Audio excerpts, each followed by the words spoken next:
Feliz sábado a todos. Feliz sábado, Marcelo. Feliz sábado, Edmilson. Feliz sábado, irmãos. Bom dia. Bom dia a você que está em casa também nos assistindo.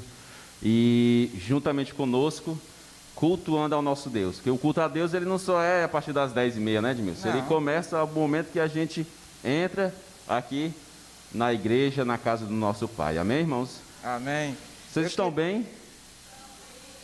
Marcelo, eu queria Oi. dar também um feliz sábado para os nossos irmãos que estão aí do outro lado da tela, né? Além daqueles que estão anonimamente, né?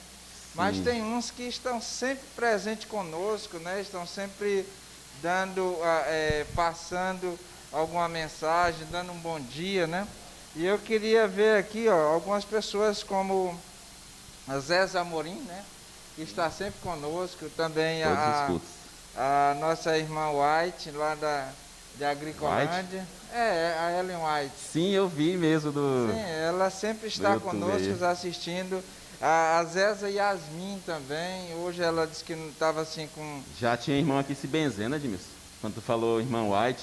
Ai, papai, que é isso? E também nós temos, olha, Marcelo, eu achei interessante aqui, nós temos um irmão ou irmã, eu não conheço, Genilce. Genilce. Está nos assistindo lá da Alemanha. Que chique, estamos internacional, meu Edmilson. Isso, rapaz. Rapaz, eu fiquei com vergonha, velho. Mas vamos lá, né? A mensagem deve ser pregada ao mundo inteiro, né? Exatamente. Inclusive na Alemanha, viu, irmão? Então, nosso feliz sábado, irmão ou irmã. Às vezes, eu não sei se você, em que parte do Brasil você é, né? Se é daqui mesmo, da região aqui do Piauí, aqui de Teresina. Não conheço pessoalmente, ou a conheço. Mas Deus seja louvado por essa mensagem estar chegando do outro lado do planeta, né? De lá, assim, conhecido, só a Rosilda, irmã do Osvino. Ah, certo. Ela ainda mora lá. Até onde eu sei, sim. Também o irmão Luiz Costa, quando ele não está na igreja, está sempre nos acompanhando, e vários outros, né? Margarida, e sem falar na minha mãe, que é assídua, quando ela sabe... Dá um beijo, Edmilson, pra mamãe, aí vai parecer aqueles que iam pro programa da Xuxa. Da Xuxa, né? Tá Certo, então vamos para a lição, que é o que interessa, né? Pronto. O que foi que você achou de interessante na lição? Edmilson, a lição... Eu gostei muito dessa lição, principalmente já quando vai chegando assim nos últimos dias, né? Exatamente. Ela vai tendo uma crescente, e aí quarta e quinta, assim, é um ponto bem alto da lição, pelo menos do meu ponto de vista, né? Os irmãos podem ter gostado já do domingo, do início, né? Gostei muito da ilustração da parte de sábado, né? Sim, você sempre conta essa historinha disso, né? Vou deixar até para você contar, mas antes nós vamos fazer uma breve oração em prol do estudo da lição. Lembrando, meus irmãos, que nós hoje estamos mais, né, andamos um passo a mais aí, temos um microfone sem fio, para que os irmãos da congregação possam estar fazendo seus comentários e as pessoas de casa possam ouvir, né? Porque antes eles só comentavam. Eles falavam em línguas e a gente traduzia aqui, né, Edinho? Exatamente. Mas hoje vai dar tudo certo. Os irmãos que quiserem fazer o seu comentário, tá bom? Fiquem à vontade, tá bom, irmã? Hoje nós temos a doutora Marlete como contra-regra. Ela que vai estar nos auxiliando, com o microfone, isso. Tá certo. O Eric não dá certo, né? O Eric tá ali do... Então vamos ficar de pé, nós aqui, orar. Vocês aí em atitude de reverência, e vamos orar então. Amado Deus e eterno Pai, bendito seja teu nome. Queremos te pedir, Senhor Deus, que teu Espírito continue presente aqui conosco, pairando em nossos corações, mentes, para não só entender a mensagem, mas também saber repassar às pessoas e aqui juntos compartilharmos uns com os outros e podemos aprender, Senhor Deus, mais e mais a respeito do teu amor, da tua misericórdia, do teu poder. Fica, pois, conosco, em teu nome te pedimos, Senhor. Amém. Vamos lá, Edmilson. Como é que diz o verso? Vamos logo para o título aqui. Isso. Consolem o meu povo. Consolo vem para quem está o que, Edmilson? que está com alguma angústia. Alguma angústia, um sofrimento, uma tristeza, uma dor, né? Algo profundo. Exato, né? Uma tristeza. E aí, nessa mensagem já vem da parte de Deus uma mensagem de consolo para o povo. Porque até então a gente vinha estudando aqui o livro de Isaías e a gente via mais era algo sobre juízo. Exatamente. Juízo, era a escravidão do povo de Deus em relação em relação aos assírios, em relação à Babilônia. E hoje já vem, a lição dessa semana já veio com uma mensagem de conforto, de consolo e de esperança também para o povo. E o verso para memorizar, que introduz o estudo dessa lição, está em Isaías capítulo 40, versículo 9, aqueles que quiserem acompanhar. Isaías 40, verso 9, que diz o seguinte: Ó Sião, você que anuncia boas novas, suba a um alto monte. Ó Jerusalém, você que anuncia boas novas, levante a sua voz fortemente. Levante-a, não tenha medo. Diga às cidades de Judá: eis aí está o seu Deus. Bem, nós não somos esse povo que estava lá, né? Claro. Mas hoje também nós passamos por vários problemas, dificuldades no nosso dia a dia, quer seja na nossa vida financeira, emocional, espiritual, enfim. Em alguma área de nossas vidas a gente passa por algum problema ou alguns problemas. E Deus, Ele tem essa mensagem de consolo também para nós, antes de adentrarmos aqui no tema mais profundo da lição. Essa mensagem ele nos dá de que existe um Deus, como diz aqui no finalzinho, eis aí está o seu Deus. Muito embora nós não consigamos ver, Edmilson, esse Deus atuando em nossas vidas, mas tenha plena certeza, meus queridos, Deus não dorme, Deus não para, e Deus está prontamente trabalhando constantemente em prol do seu bem e do meu bem também. Isso. Então, antes de nós continuarmos, eu vou só dar aqui aqui a irmã lá que está na Alemanha, ela disse que é de Rondônia, né? Deixa eu ver aqui. Ela é de Rondônia, Porto Velho. Está na Alemanha morando há 20 anos e é adventista já há 5 anos que é batizada. Oh, glória. Então, seja bem-vindo a mais uma. Acredito que você vai se tornar assíduo aqui no nosso canal, né? E nas nossas programações. Sim, voltando agora aqui para a lição, a gente vê aí essa questão de Deus agora ele chama o povo para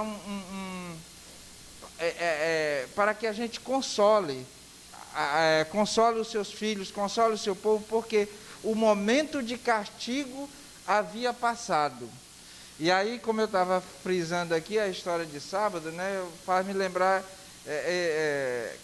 quer dizer, essa história, ela ilustra muito bem o que Deus quer trazer para o seu povo. Conte, Edmilson, essa história de forma resumida, a história. Você sabe, né? Era na época da Segunda Guerra Mundial, um soldado japonês, né? Ele estava embrenhado lá na mata, se perdeu do grupo e tudo mais, ficou só ele. E após a Segunda Guerra, a guerra acabou em 1945, e após a Segunda Guerra, uns aviões dos Estados Unidos passaram, jogando folheto dizendo que a guerra tinha acabado. Ele tinha prometido ao imperador que nunca iria se render, e ele imaginava que, sendo aquela ali uma estratégia americana, para poder alguns que estavam ali embrenhados, né, que estavam escondidos na mata, pudessem se entregar, e ele terminou ficando por lá, que não ia se render de hipótese nenhuma. Apenas em 1972, 27 anos depois, ele foi encontrado por um grupo de caçadores, estava lá sobrevivendo ainda na selva. Fazendo algo que você gosta muito, né? Ele estava pescando lá. Então ele vivia do que ele podia extrair daquela selva, daquela floresta. Mas passou 27 anos padecendo quando realmente já havia clima de paz. Então o povo de Israel, era hora deles proclamar a paz. Era hora de trazer esperança para o povo. E aí eles ainda não tinham entendido verdadeiramente como muitas vezes, muitos de nós ainda não entendemos. E Edmilson, é interessante que havia uma mensagem sendo postada ali naqueles panfletos, folhetos, a respeito do fim da guerra, a respeito da paz, a respeito do fim do sofrimento. E muitos de nós hoje, creio que todos nós aqui presentes, os que estão assistindo também, temos contato com essa mensagem de paz, essa mensagem de um fim de sofrimento, essa mensagem de uma paz, nem que não seja agora, mas uma paz vindoura. Vindoura, né? exato. Porque a paz de espírito a gente pode ter hoje, mas eu digo essa paz mundial na terra que a gente ainda não tem. Mas muitos vivem guerras internas, atormentado pelo sua consciência por algo que fez quando Deus já perdoou isso aí. Um sentimento de culpa, de que não existe perdão para os seus pecados. E Deus, ele diz aqui, eis aqui o seu Deus. Eis o nosso Deus, meus irmãos. Um Deus que é capaz de coisas bem maiores do que a gente imagina, não seria capaz de lhe perdoar? Exato. Não seria capaz de sarar a sua ferida? De trazer a cura que você tanto busca? De trazer soluções para os seus problemas, para os problemas da igreja, para os problemas do mundo? A partir do momento que nós não cremos nisso, nós deixamos de acreditar que existe esse Deus. Porque se Deus não puder fazer isso, Ele não é Deus. É verdade. Pelo menos para mim, Ele não seria. Se eu não acreditasse que Deus pudesse fazer mudanças, transformações na minha vida, na vida dos meus irmãos, para mim Ele deixaria de ser Deus. E esse é o fato de você estar aqui na igreja. Você que veio aqui. Deus, Ele quer dizer nessa manhã, você também que está aí do outro lado, que Ele é o nosso consolo, a nossa esperança. E de que os nossos pecados, eles ficam para trás quando nós nos entregamos nas mãos dele.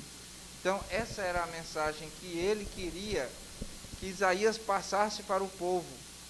E essa é a mensagem que ele quer que hoje o seu povo passe, não só viva, mas também passe para as pessoas. Alguém quer fazer algum comentário? Então vamos aqui à frente, né? O consolo para o futuro. A gente vê aí de que consolo ele estava falando aí, Marcelo. No capítulo 40, 1 e 2. Vamos ler aqui para deixar vocês inteirados. Versículo 1 diz assim, capítulo 40 de Isaías: Consolai, consolai o meu povo, diz o vosso Deus.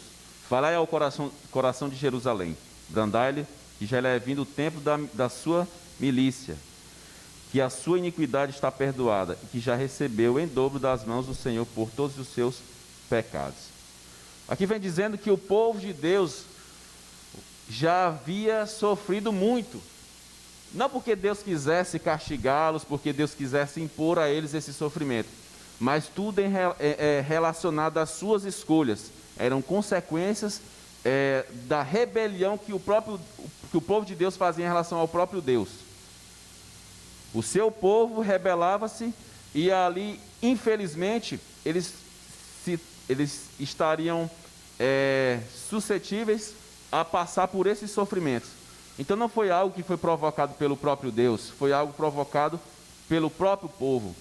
Assim como muitos de nós hoje fazemos nossas escolhas, tomamos as nossas decisões no nosso dia a dia e acabamos, decisões essas e escolhas erradas na maioria das vezes, e acabamos sofrendo por conta disso.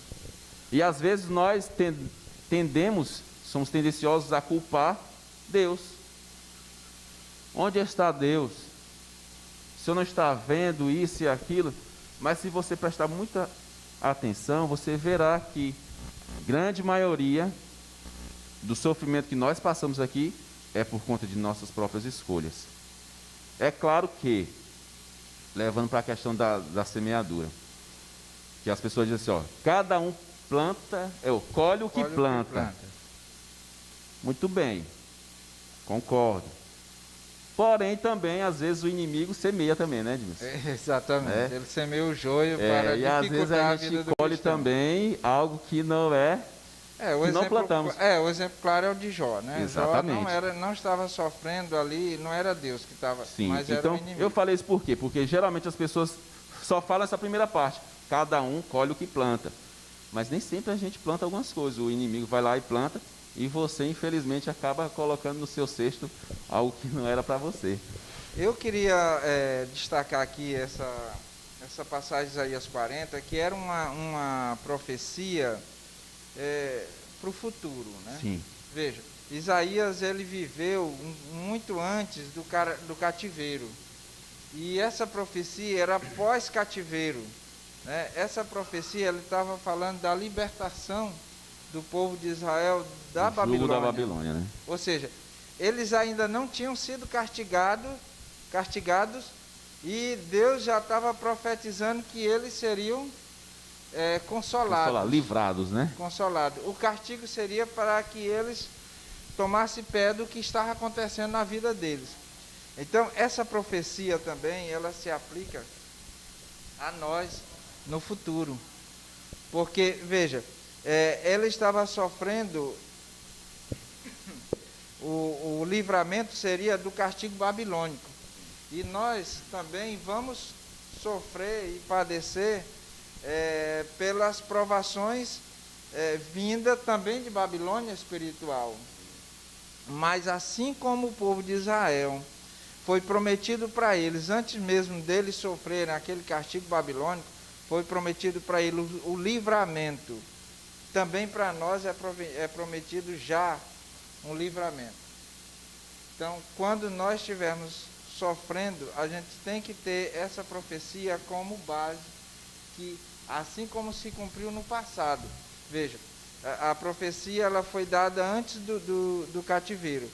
E quando eles começaram a sofrer o cativeiro, Daniel já sabia que 70 anos depois ele haveria de serem resgatados. Então, tal é que quando estava terminando já os 70 anos, e Daniel começa a orar para o retorno do povo. Então, quando nós estivermos padecendo também, a gente tem que ter em mente de que Deus também já proveu o livramento. Edmilson, no finalzinho aqui da lição, bem no rodapé, já vem umas perguntas que às vezes são bem interessantes. Diz assim, o que significam para você as promessas bíblicas sobre o fim do sofrimento? De que adiantaria nossa fé sem essas promessas? É tão importante nos apegarmos a elas? Então, assim, a nossa fé, de certa forma, ela é alimentada, fortalecida por meio dessas promessas que Deus nos faz.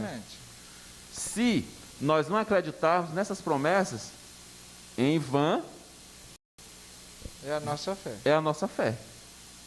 Certo? Então, nós como cristãos, principalmente aqueles que já têm um conhecimento a mais, é muito importante nós nos apegarmos a essas promessas de Deus. Porque se nós não acreditarmos nas promessas que Deus faz, vivemos aqui uma vida sem nenhum fundamento, baseado na questão da fé cristã, né? Então, é necessário que creiamos. E crer, fé, é uma questão de escolha. Uma decisão que você pode escolher acreditar ou escolher não acreditar. Assim como existem as teorias aí do criacionismo e do evolucionismo. Você pode escolher em qual delas acreditar e viver por meio dessa escolha. E para você, o que significa essa promessa de livramento? Para você, Tiago.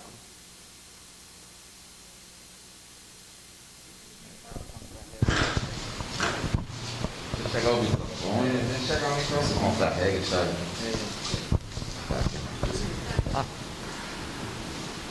Pode falar. Não, no caso, essa promessa ela representa tudo, né? O fundamento da nossa vida, é aquilo que a gente deve seguir para continuar tendo essa esperança, né? Exatamente.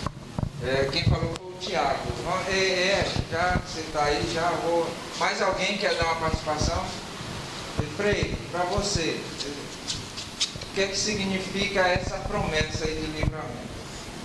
Para mim, particularmente, é uma luz no fim do túnel, né? Exatamente. É como a Bíblia fala. Em vão é nossa pregação se a gente não acreditar, especificamente na ressurreição de Jesus. A morte na cruz foi o central ali, mas a ressurreição foi o complemento, então, da nossa salvação. Da nossa salvação, a nossa esperança. Desculpe aí o contra-rega, minha querida, é porque ele ainda está treinando ainda, viu? Vamos lá, então, continuando aqui, vai falar sobre presença, palavra, pregação do caminho. Qual preparação era necessária para a vinda do Senhor? O que é preciso para estar preparado para aguardarmos a vinda do Senhor? Aqui no versículo 3 de Isaías 40, diz assim, ó: voz do que clama no deserto, preparai o caminho do Senhor, endireitai no ermo, vereda a nosso Deus. Versículo 4, todo vale será aterrado e nivelado, todos os montes e outeiros, o que é tortuoso será retificado, e os lugares escabrosos aplanados.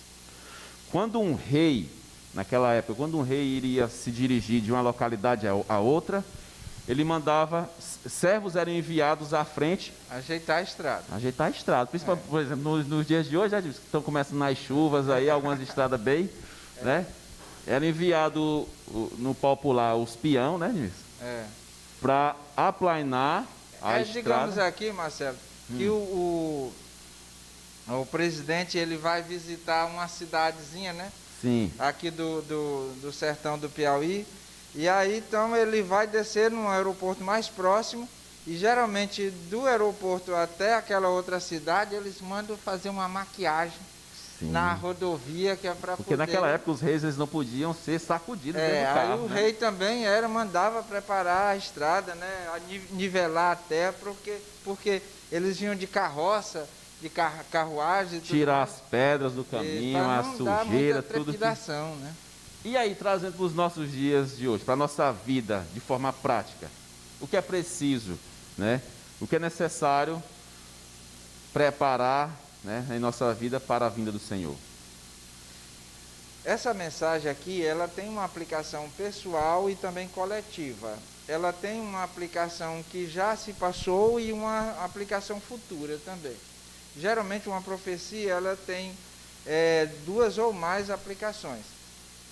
E na primeira, né, como você estava falando aqui, uma aplicação pessoal é como está seu coração. Então, para a vinda do Messias, é preciso que a gente se prepare também. Né? Não estou dizendo que nós temos que limpar, nós temos que deixar ele santo. Até porque quem vai fazer esse processo de santificação é o próprio Espírito Santo em nossa vida. Né? Mas temos que fazer algo antes. Né? Temos que abrir o nosso coração, deixar ele mais flexível, sensível a mensagem que vai chegar a nós. Essa é a nossa parte. Irmãos, meu irmão, minha irmã, você aí também. O que é de meu dever e de seu dever, ninguém vai fazer. Ninguém vai fazer por mim. Deus, né? Ninguém vai fazer por mim e ninguém vai fazer por você. Porque é dever seu. Nesse momento, de certa forma, me perdoe o que eu vou falar, caso alguém se assuste, mas assim, neste momento que Deus não tem um controle sobre sua vida. Entenderam? No momento em que cabe a você escolher, no momento em que cabe a mim fazer. Hoje, claro, nós estamos aqui neste mundo, mas nós não somos deste mundo. Então cabe a mim tirar da minha vida aquelas pedras, aquelas coisas que me fazem tropeçar todos os dias, que por eu mesmo coloco lá. Entendeu? Porque tem coisas que o inimigo vem e coloca, mas tem coisas que eu mesmo escolho. Não, eu quero isso, eu vou fazer isso. E são essas coisas que me fazem tropeçar, e alguns passam a gostar, aquilo passa a fazer parte da sua vida, e chegará um momento em que estará pecando contra o Espírito Santo. E ai daqueles, meus irmãos, que estiver pecando contra o Espírito Santo. Né? Então, assim, cabe a mim tirar aquilo que me atrapalha de servir a Deus verdadeiramente. Será se são músicas? Será se são filmes? Será se são leituras, estudos, relacionamentos, trabalhos? O que é hoje que impede de recebermos na sua plenitude o Espírito Santo? Que nos impede de receber a Deus com alegria, quem sabe, quando Ele voltar? A primeira aplicação coletiva, ela aconteceu na primeira vinda do Messias, né? Então, essa responsabilidade, ela coube a João Batista, né? De preparar o caminho e tudo mais. Jesus simplesmente poderia ter vindo, né? Ter nascido como ele nasceu, e aos 33 anos, ou aos 30 anos, melhor dizendo, ele começasse a proclamar a mensagem e tudo mais. Mas não. Ele enviou antes uma pessoa para preparar o povo, para que os corações do ser humano estivessem mais suscetíveis, né, ou receptivos à mensagem de que o Cristo viria, né, que ele traria, no caso, e também se preparar para a sua vinda. A segunda aplicação coletiva, ela se aplica ao povo de Deus nos últimos dias. Nós somos hoje uma espécie de João Batista. A nossa função é preparar o mundo para o segundo retorno de Cristo. Então, o Marcelo já frisou muito bem essa questão da preparação individual, né, para a segunda vinda, e também para cada dia que ele vem ao nosso encontro, mas também a segunda vinda mesmo literal, mas também como um povo nós temos essa responsabilidade, assim como ele chamou João Batista para ajeitar o terreno para a vinda do rei, nós também temos essa responsabilidade.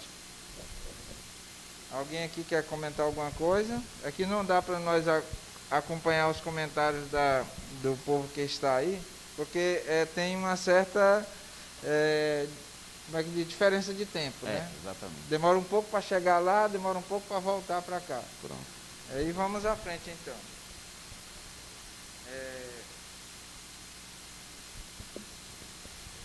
E aí, Edmilson, já puxando o finalzinho da tua fala, que é justamente aqueles que quiserem acompanhar e que gostam de acompanhar dia após dia do estudo da lição, na parte de terça-feira já vem falando a respeito da origem do evangelismo, né? Que foi justamente o que você já falou aí no finalzinho, né?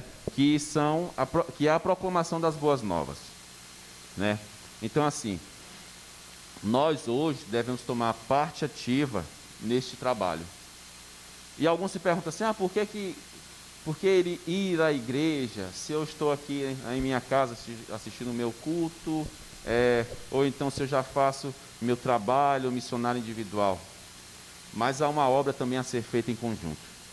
E essa obra, muitos pensam que ela é lá fora de mim. Mas esse trabalho, essa obra, ela começa aqui dentro da igreja. Por quê?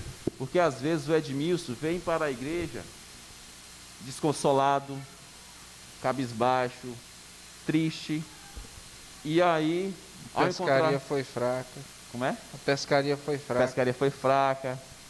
Por quê? Porque ele ficou triste, porque não iria me convidar para comer a piaba, né, no almoço, na casa dele, né? Estou jogando a verde faz dia. E meus irmãos, esse trabalho em conjunto, ele é necessário ser feito também.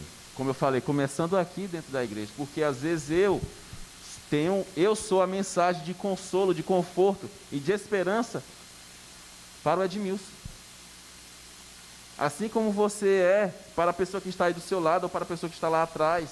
Exatamente. Entendeu? Então, esse evangelho, essa mensagem que começou lá naquela época, né, das boas novas, foi a respeito da primeira vinda de Cristo.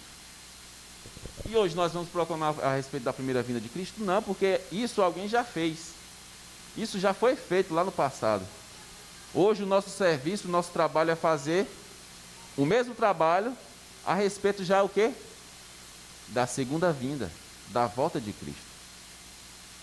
Vocês estão entendendo? Então, assim, a partir do momento que nós tomamos parte ativa nesse trabalho, nós estamos nos preparando também, da mesma forma, para a volta de Jesus. Uma coisa que eu achei interessante aqui nessa parte é porque é o seguinte: quando Isaías fala do arauto, ele dá a entender assim que é um do sexo masculino, né? Até porque naquela época não se colocava um sentinela mulher, né? Se hoje ainda tem muitas restrições sobre isso, né? Principalmente naquela época não se colocava um sentinela mulher, né? E sobre a primeira vinda, Isaías fala sobre um arauto masculino, né? Mas em Isaías 40 deixa eu ver aqui, mais à frente, né, ele fala que, Isaías 40, verso 9, o arauto que proclama no monte alto, eis que está o seu Deus. É feminino, um arauto mostrado no hebraico. É feminino, né? Ou seja, a primeira pessoa que proclamou, né, sobre o nascimento do Messias ali, que ele tinha nascido, foi uma mulher, né? Porque ali os anjos proclamaram, mas o anjo não conta, né? O anjo não conta. Mas assim, dizer assim, olha, nasceu mesmo e saiu proclamando, foi a profetisa Ana. Então, Deus, ele não faz distinção de cor, de raça, de credo, até de nada, né? de sexo. Assim como Maria Madalena foi a primeira mulher, a primeira pessoa a anunciar a ressurreição de Jesus.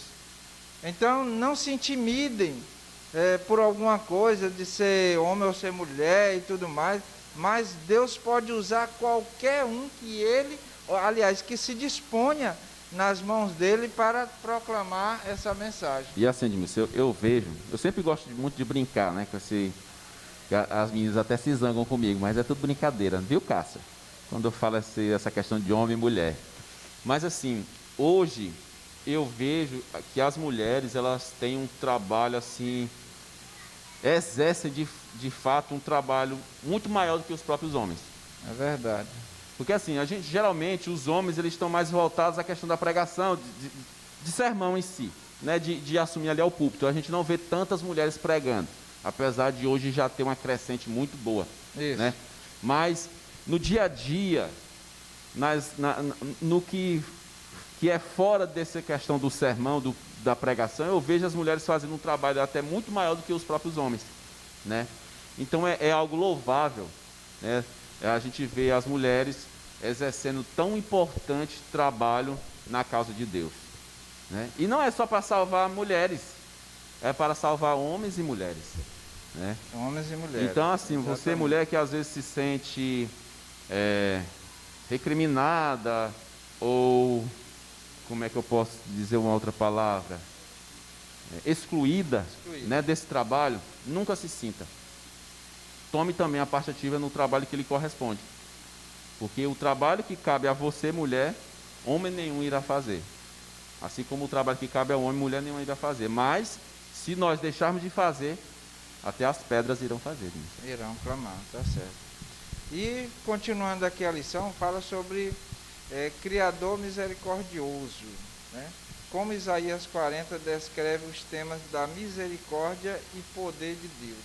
Como é que a gente vai associar uma pessoa que é tão poderoso e ao mesmo tempo tão misericordioso, né? Porque às vezes o símbolo de poder, de coisa, não tem muito a ver com misericórdia. Não casa muito, né? Exato, porque poder e misericórdia. Às vezes as pessoas tendem a pensar que a misericórdia é uma fraqueza da pessoa. E às vezes diz, olha, quando uma pessoa é muito misericordioso, ele se torna fraco, né?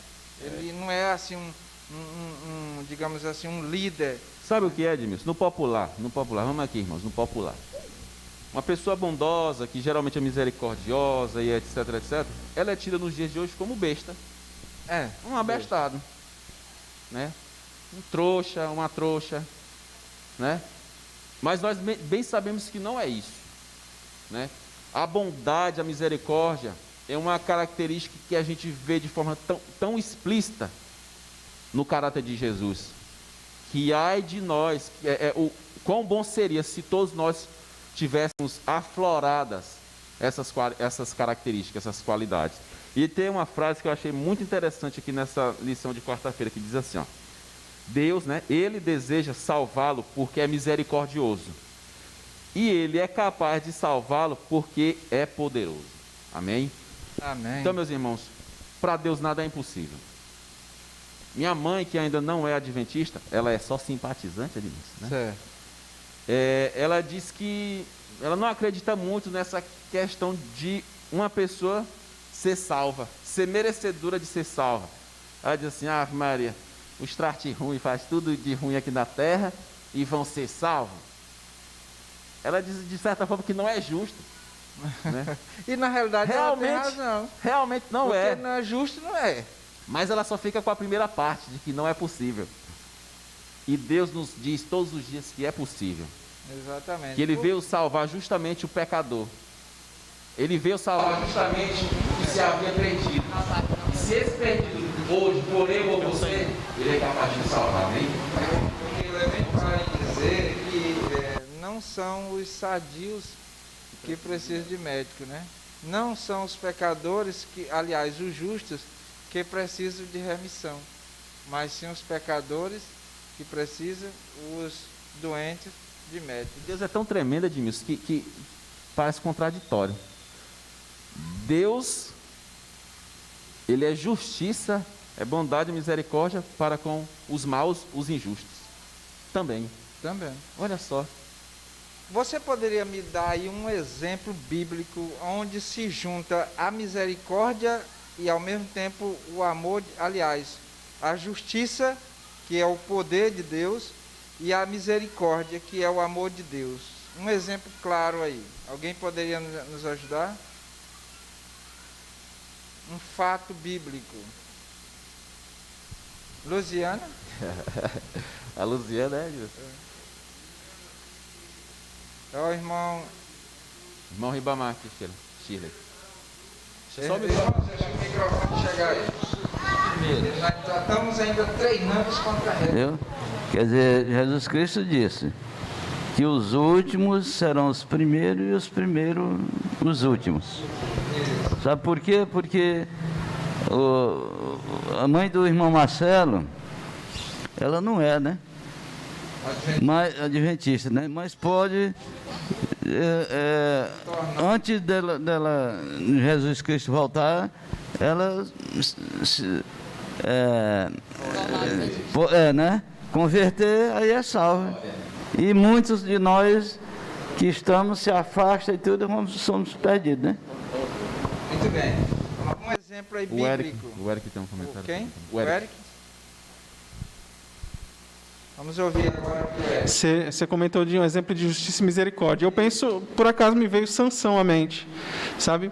Mesmo Sansão tendo falhado em alguns momentos ali, principalmente nos momentos finais da sua vida, no último momento ali, né, onde ele clama a Deus para que dê forças a ele, para que ele vença, né, os seus inimigos ali, e que o povo já não passasse mais vergonha. Acho que Deus é justo por acaso tomar esse pedido, né, de Sansão para que guardasse o povo, né, libertasse o povo, e a misericórdia de Deus por Sansão mesmo, mesmo ele afundado nas suas falhas, ali ele se mostrou arrependido dos seus erros, e Deus derramou sua misericórdia para atender um último pedido, assim, né? Exato. Então, a Marlete agora. Eu acho que o dilúvio mostra tanto a misericórdia de Deus preservando a humanidade, quanto a justiça dele em destruir o mal. Um exemplo também que eu vejo assim, bem claro mesmo, é a morte de Cristo no Calvário, né? O ponto máximo. Né? O auge da misericórdia e do amor de Deus. Por quê? Eu contar aqui rapidinho uma história, nós estamos já... conta a história de que um homem, o filho dele, ele foi pegue por soldados, né? Isso no final, estou hoje muito no negócio da Segunda Guerra Mundial. No final da Segunda Guerra Mundial, o filho dele foi capturado, né? E então ele estava ali, a família dele, aliás. Então ele foi pego e amarrado lá numa árvore, né? E tudo mais. E o filho dele estava sendo morto ali na frente. Só que ele tinha ele vendo o seu filho ser morto, eu estou passando aqui rápido a história. Ele vendo o seu filho morto, ele botava força, ele fazia o que podia, mas ele não conseguia salvar o filho, porque ele estava preso. Além de preso, né, pelas cordas, também era. Quando Jesus estava morrendo na cruz do Calvário, a justiça e a misericórdia de Deus estava ali. Por quê? Deus estava vendo seu filho morrer ali na sua frente e não podia fazer nada, porque ele estava preso pelas cordas do amor. Não, ele poderia muito bem ter se desprendido, ter descido, exterminado tudo. Meu filho, volte para casa, que você não merece o que estão fazendo com você. Mas ele não fez, porque as cordas do amor estavam prendendo ele. E ao mesmo tempo a justiça estava sendo executada, porque o salário do pecado era a morte. Então, tanto aí o exemplo de Sansão, o exemplo aí que o irmão Ribamar falou, da questão aí e o exemplo da Marlete, do dilúvio, tudo isso mostra ao longo da Bíblia que Deus ele é um Deus misericordioso, é um Deus de justiça, que é um Deus de poder, e é um Deus de misericórdia, que é um Deus de amor. E Edmilson, tudo é questão de escolha, né? Ele nos escolheu primeiro, né? E a lição já vem tratando aqui dessa questão da escolha também, de que muitas vezes nós escolhemos qualquer coisa e colocamos no lugar de Deus. Na parte de quinta, aqueles que quiserem acompanhar, pode ir acompanhando, eu vou ver aqui alguns comentários. Já vem falando a respeito da idolatria, né? Naquela época, o povo também se rebelou contra Deus, sendo idólatra também, assim como em várias histórias da Bíblia, lá do início até o seu final, tem essa questão de ser tratada da idolatria. E nós hoje, digamos que vivemos uma idolatria moderna, né? E aí a Bíblia nos diz que Deus, nos escolheu primeiro. E aí vem falando a respeito já da idolatria, que é considerada como se fosse um adultério espiritual, né? Você ser trocado por outra pessoa. Só que no caso aqui de Deus, vejamos quem é Deus, né, meus irmãos? Saibamos quem é Deus. E nós muitas vezes o trocamos simplesmente por nossas próprias vontades. É por um modo de vestir, é por um modo de se alimentar, é por um trabalho, é pelos estudos, é por uma pessoa. E Deus? E Deus? Eu me lembro sempre assim, às vezes eu me lembro muito daquela música que era pastor? O pastor Antônio? Não, Iglesias. E aquela música que ele disse que o mais difícil é ser Deus, né? Que sabia o que era ser homem, anjo e ser Deus. E que de todas as coisas o mais difícil era ser Deus. E realmente, meus queridos, você ser quem é, no caso de Deus, autor da vida, mantenedor da vida, aquele que nos mantém vivos aqui nessa terra, que nos provê o alimento, que nos provê a saúde, que nos provê tudo aquilo que precisamos. Ser trocado por um pedaço de papel, pedaço de pau, um gesso, pedaço de gesso, de madeira, por uma imagem, por uma escultura. Pelo emprego. Isso se referindo à idolatria antiga já, né? E hoje, nessa idolatria moderna, de escolhermos simplesmente, porque eu gosto desse tipo de música, que não lhe acrescenta em nada, que lhe distancia de Deus. É porque eu gosto desse tipo de alimentação, é porque eu gosto desse tipo de leitura, desse tipo de filme, é porque eu quero um relacionamento dessa forma, é porque eu quero esse estudo, é porque eu quero este trabalho. Claro que um emprego, um estudo, um relacionamento é muito importante para nós, E Deus quer isso para nós também. Ele diz, ó jovem, alegra-te da tua mocidade, com tudo que satisfaça o teu coração. Deus, Ele quer que nós sejamos satisfeitos, que nós sejamos prósperos, que a gente tenha uma vida regalada, mas com aquilo que é bom, com aquilo que é puro, com aquilo que é santo. Só que na maioria das vezes a gente traz esses ídolos estranhos para a nossa vida.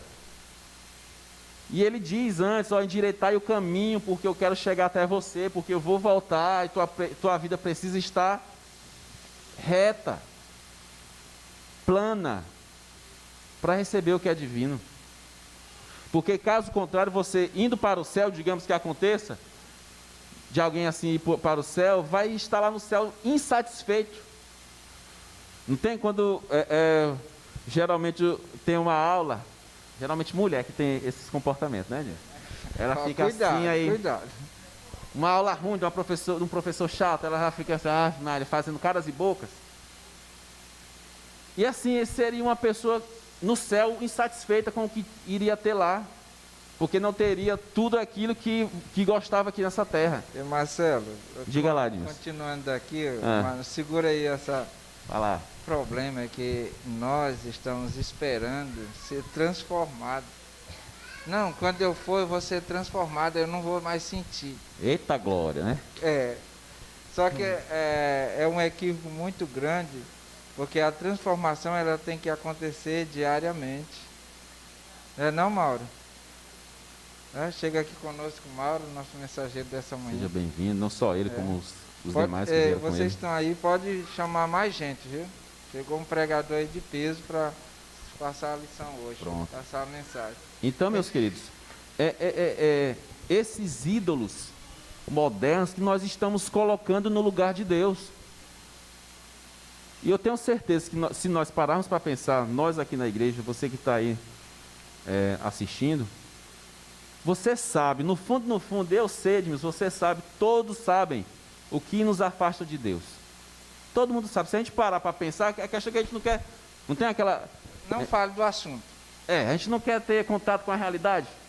Mas se a gente parar para pensar, for colocar, como o Edmilson gosta de dizer, colocar os pingos nos is, a gente vai ver, a gente vai identificar. E se a gente não conseguir, ore, meu querido. Se ajoelhe, jejum, que Deus vai lhe mostrar. E Ele também vai lhe ajudar a tirar. Porque nós mesmos, Edmilson, nós não temos forças para isso. Deus nunca pediu para que nós colocássemos um representante dele aqui no seu lugar. Quando o povo sai do Egito, ele sabia que era Deus que tinha tirado eles da terra do Egito. Eles não podiam negar isso. Mas quando Moisés demorou, ele chega para Arão e diz assim, Arão, faz um bezerro aí, tá? Não faz, rapaz, um bezerro. E, rapaz, nessa hora apareceu tanto ouro nessa hora. Nessa hora o povo dá dinheiro, né? Para essas coisas. Apareceu tanto ouro que aí achei engraçado a coisa de Arão, quando ele, a conversa com Moisés. Não, Moisés, eu joguei no fogo e apareceu o bezerro. Ai, rapaz, como é que pode, rapaz? A cava da cara limpa, como dizia o Mauro, eu aprendi esse termo aqui, indivíduo, né? E já foi eis a origem? Esse aí, esse aí que me ensinou. Então aquele indivíduo ruim, ele pega, joga ali e diz que apareceu do nada.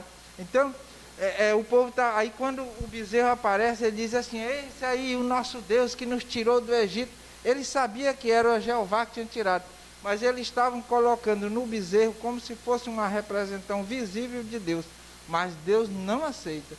Não aceitou e não aceita. Levando em conta também o que ele falou, né? Tipo assim, jogou lá, surgiu, não pode ser uma coisa tão simples. Então, às vezes nós queremos colocar, atribuir a Deus, aliás, atribuir a uma coisa, a uma pessoa, a um objeto, a atributos que são somente de Deus. E quando eu falo isso aí, eu não estou dizendo que você vai dizer que a sua TV é melhor do que Deus, mas é quando você tira a atenção de Deus com alguma coisa e joga, essa atenção, essa superioridade é dada a uma coisa, a alguém ou a um objeto. Edmilson. Então esse aí que é o endeusamento desse... Pastor Rodrigo Silva, ele diz assim, que em relação às coisas de Deus, em relação a isso, nós temos que ser realmente radicais. Porque hoje, aquele que é dito radical, ele tem um nome pejorativo, um nome, né, que é radical, extremista e tudo. Mas em relação às coisas de Deus, nós temos que ser radical mesmo. Olha só o comentário que diz assim, ó. Muitos que levam o nome de cristãos têm servido a outros deuses além do Senhor. Nosso Criador exige suprema devoção e primazia na lealdade.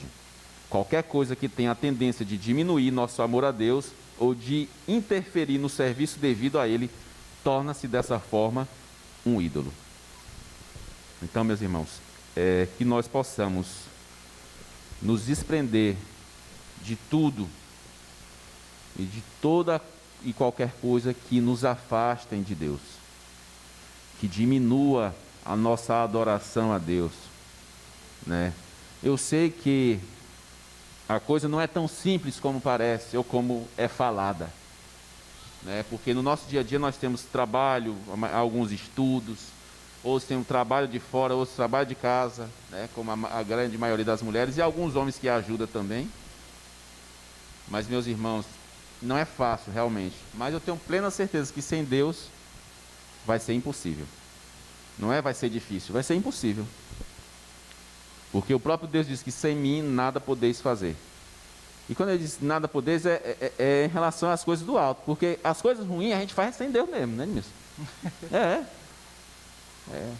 No dia que Deus está lhe ajudando, botando um copinho de cerveja na sua boca, não. Não é. Tenha plena certeza que as coisas ruins nós fazemos sem Deus, realmente. Porque nós... outra ajuda. Como é, Edmilson? Temos outra ajuda. Temos outra ajuda, de alguém, de outro alguém. Aí você vai pensar quem seja aí. Oi, irmã.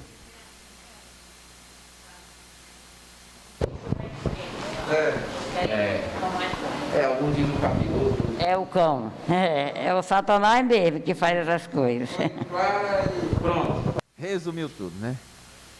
Pronto, Edmilson, então ficamos por aqui. Então, mais alguém quer comentar alguma coisa aí da nossa lição? Queremos agradecer também Francisco Alves aqui. Francisco Alves, é o Chiquinho? Oi, volte em vídeo. É porque eu pensei que tu tinha só assim, uma aparência de 60 anos, mas parece que ele tem 60 mesmo. Tem ele? Porque o homem não vem aqui, ele não está no grupo de risco, né? Ele só vem dizendo que vai voltar.